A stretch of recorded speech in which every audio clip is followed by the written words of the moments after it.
ვიცოდი თუ რეგალიები იყო საჭირო წარდგენისათვის, თორე არა კულტურაში არ ჩამოგვართოთ, არანაკლები რეგალიები გაგვაჩნია და ჩამოთვლით კულტურაში, რა თქმა უნდა, რადგან ჩვენ არ ვიცოდით რომ რეგალიები იყო ჩასაწერი, თუ არა ძალიან ბატონო რა ვინ გაგაცნობთ ჩემ თავს, ჩემზე უკეთესად ხო და აქედან გამომდინარე გეტყვით რომ მე გახლავართ რამინ თარაშვილი, იაკობ თარაშვილის შთამომავალი, რომელიც 1907 წელს 30 აგვისტოს ილია ჭავჭავაძეს წიწამურში ბერბიჭაშვილების პირველ ნასრულ ტყუილზე გადაეფარა ილიას.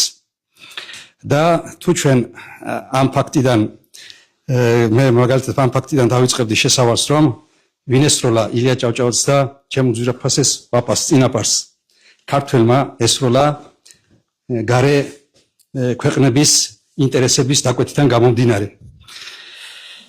მე რის თქმა მინდა გახლავართ ასევე საერთაშორისო სოფლიო მხედველობის სასულიერო თეოლოგი და კარგად ვიცი რომ განათლების უმაღლესი მწვერვალი და განათლების უმაღლესი ზენიტი ეს არის ბიბლია, უმაღლესი წიგნი, ხოლო დანარჩენი ყველა წიგნები არის ქვემდებარე. თუ შემისწორებ და არასწორს ვიძახი, მე არ მეწყინება შენიშვნა. აქედან გამომდინარე მე იმის თქმა მინდა, რომ ჩვენ როგორც მართლმადიდებელი ქრისტიანიერი ჩვენ არ ვსაზღვრით საკითხებს იმ სწორი პრიორიტეტებით ჩვენ და სამწუხაროდ, რომელიც რომ შესაბამისობაში იქნებოდა ადამიანის ყოფაცხოვრების სწორ ფორმატთან. აგერ ისტორიკოსებიც ბრძანდებით და ჩვენი წარსულიდან გამომდინარეც ჩვენ კარგად ვიცით რომ 400 წლის ებრაელი ხალხის 400 წლის მონობის შემდეგ მოსეს წინამძღოლობით ღმერთმა ეგვიპტელთა მონობიდან გამოიყვანა ებრაელი ხალხი, რომელთაც უნდა გამოიარათ 40 დღე უდაბნოში. და შესულიყვნენ აღთქმულ მიწაზე, როგორც წერია, საიდანაც კლდეებიდან რეალურად მოედინებოდა რძედა თაფლი და წერია, რომ ამ ქალაქის მხატვარი და თვით შემოქმედით უფალი ღმერთი იყო. მაგრამ მათ მიუხედავად ამხელა მადლისა, ხო, როგორ შეიძლება ადამიანი 400 წელი იყო ეგ სხვისიერის მონობაში და გამოხვიდე და ისევ დაიწყო იმ მონობისკენ მიტრიალება, როცა დაიწყეს მათ ის პრეტენზიები ღმერთის წინაშე, რომ იქ კარგი იყო, კაცო, ქორფა მწვანილსო და ქორფა კიტრსავ ჭამდითო და ისევ ნეტავ იქ ვარ ჩავდი, იქ ვარ არ მიუტრიალდე და ხორცი არა გვაქვს ჩვენ, ხორცი არა გვაქვს, ხორცი მოიკითხეს. გესმით? და რა არის იცით? ჩვენ 23 რასთან მინდა ეს ყველაფერი შევადარო. მე მინდა შევადარო იმასთან, რომ 33 წელი ჩვენ და საუბედუროდ ერთი და იგივე წრეზე დავდივართ, ერთი და იგივე წრეზე და არ გვიჩნდება ამხელა განათლების, ამხელა რეგალიების ადამიანები შეხედავთ აქ და ჩვენ შეიძლება ჩვენზე განათლებულებიც კი მოიძებნებიან საზოგადოებაში და არ გვიჩნდება ის ლეგიტიმური და ობიექტური კითხვა, რომ რა მიგვიყვანა და რატომ ვართ აქ ჩვენ ეს ასე.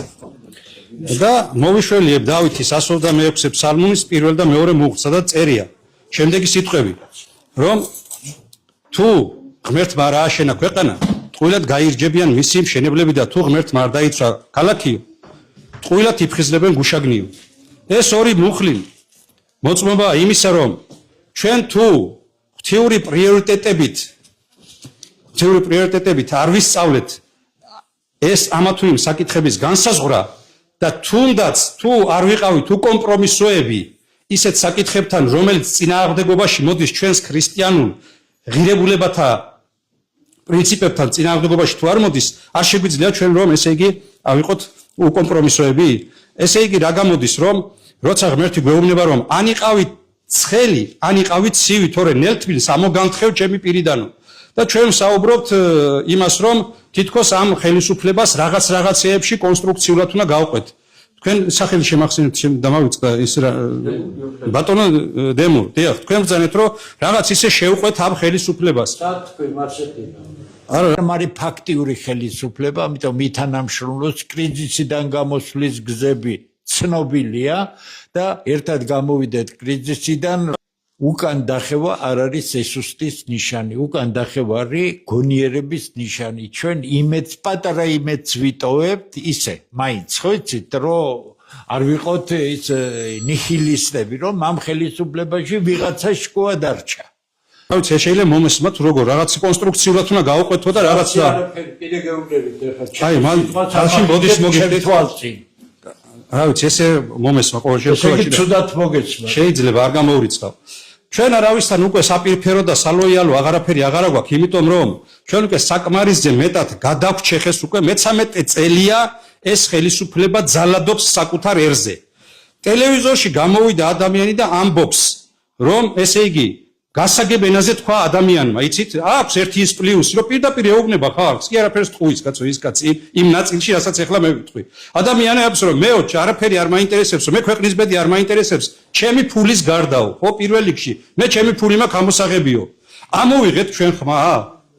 საყდრისი რო აგვიფეთქეს, ამოვიღეთ ჩვენ ხმა? საყდრისი რო აგვიფეთქეს, რომელიც ჩვენი საერთო ქონებაა ჩვენი ქვეყნის და ჩვენი შვილების მომავლის. ხო? საერთო ქონება არის თუ არ არის საყდრისი?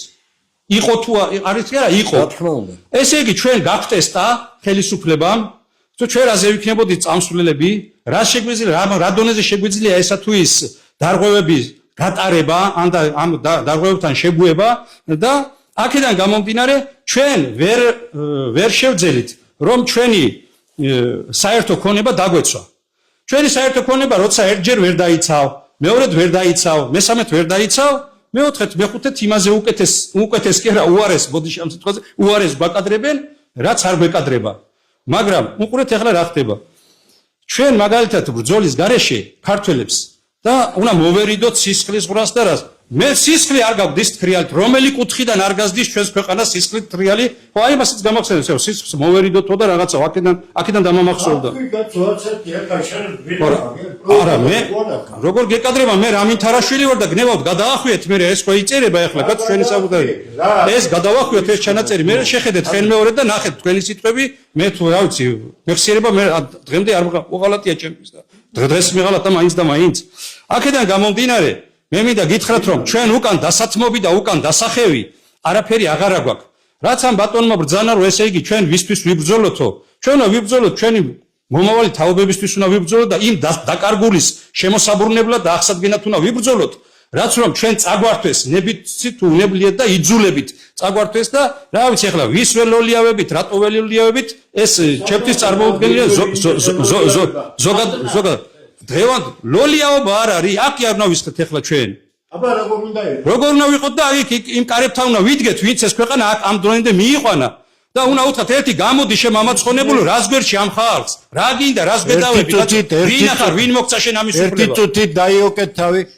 აქ იმიტომ შევიკრიბეთ, რომ ძალა წარმოიქმნას, რომელიც ამას დაბლოკავს. მიდი და დადექი კარებთან, რაც მიიღებ დაინახავ კარგად.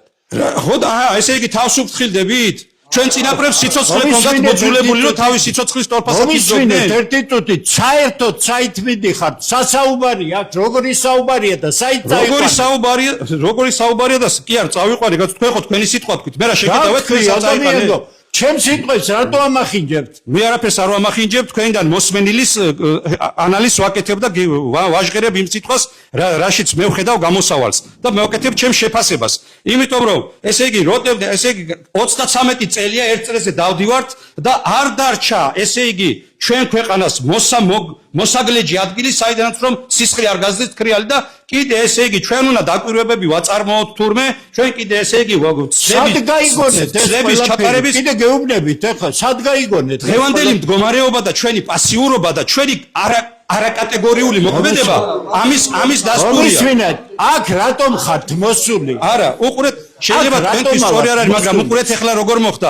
ახლა ვიძახით რომ ეს ტერიტორია გაიყიდა, ის ტერიტორია გაიყიდა, ბატონმა ბრძანა 140 ქართველმა თურმე იყიდა, სად იყო ეს გაყიდვები? იქნებ მე ყველაზე მეტი ფული მაქვს და იქნებ მე უნდა მეყიდა ის ყველა წილი, რომ ჩვენ ქართველებს შერჩენოდათ მომავალი და შერჩენოდათ ის ყველა გასაყიდი ტერიტორიები. სად იყო ეს წარდგენილი? რა ფორმატით გაიყიდა ეს? აგვიხსნა ვინმე განგვიცხადა რომ ეს ტერიტორიები იყიდებოდა და გაყიდვაში იყო, რომელიც პრემიერ-მინისტრო გაგვიჟღერა? ჩვენ ესე იგი უყურეთ რა ხდება. თუ იესო ქრისტე წავიდოდა კომპრომისზე ეშმაკთან, ის ვერასდროს ვერ შეასრულებდა იმ გამოსყიდვის გეგმას, რასაც ქრისტიანთა ხსნა ეწოდება.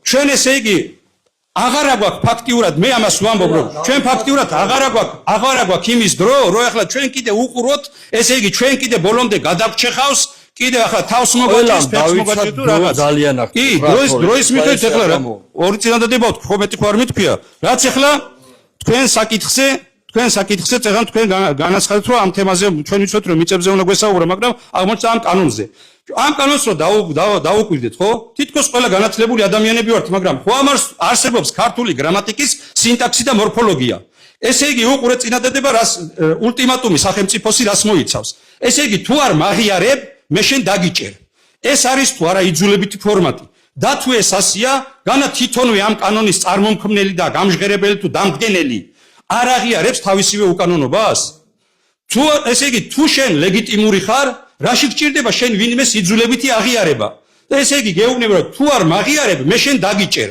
ეს იმას ნიშნავს რომ შენ თვითონვე შენ თავს აღიარებ არალეგიტიმურად და შენ ახარ იმ საჭიროების ფორმატში რომ შენ გჭირდება იძულებითი ფორმატით ვინმეს აღიარება მაშინ დაიჭირონ კაცო ის პრემიერ-მინისტრი ვინც ეს კანონი შემოიღო ვინც ეს კანონი ესე იგი გააჟღერა და ჩვენ თავს მოგვახვია რომ ესე იგი უნდა ვაღიაროთ რაში გჭირდება აღიარება თუ ლეგიტიმური ხარ ეს კანონი გჭირდება იმიტომ რომ არ ახარ ლეგიტიმური აქედან გამომდინარე რო არ ახარ ლეგიტიმური ვინც გააჟღერა და ვინც ამას აღჟღერებს აი ამ კანონის შინაარსით ადასტურებს ეს დასტურია ეს კანონი დასტურია თვითონ არალეგიტიმურობის და ვინც ეს გააჟღერა იმას მოთხოვოთ პასუხი და ჩვენ ახლა თუ გინდა დრო მოიწურა თუ ჩემ საუბარში ამოიწურა დრო მე ვიტყვი ასე რომ ჩვენ როდესაც გავერთიანდეთ გამოვერთიანდეთ ხან ვისთან ერთიანდება რით ვეღარ გავერთიანდით და რით ვერ გაგვიგია ახლა ის პირველი კლასის და ბაღაბაგის რა ქვიან ისინი გჭირდება ზღაპრები და იგავარაკები გჭირდება რომ მამა მოატარინა ისრები შვიდს გარდაცვალების წინა პერიოდში და ცალ-ცალკე მუხზე იოლად გადატეხა სათითაო და მე ერთად ვერ გადატეხა ამ განათლები და რეგალიერები გაჟღერდა აქ და ვერ გავიგე ახლა რით ვერ გაგვიგია რომ ჩვენ ერთობის გარეშე ვერაფერს ვერ გავხდებით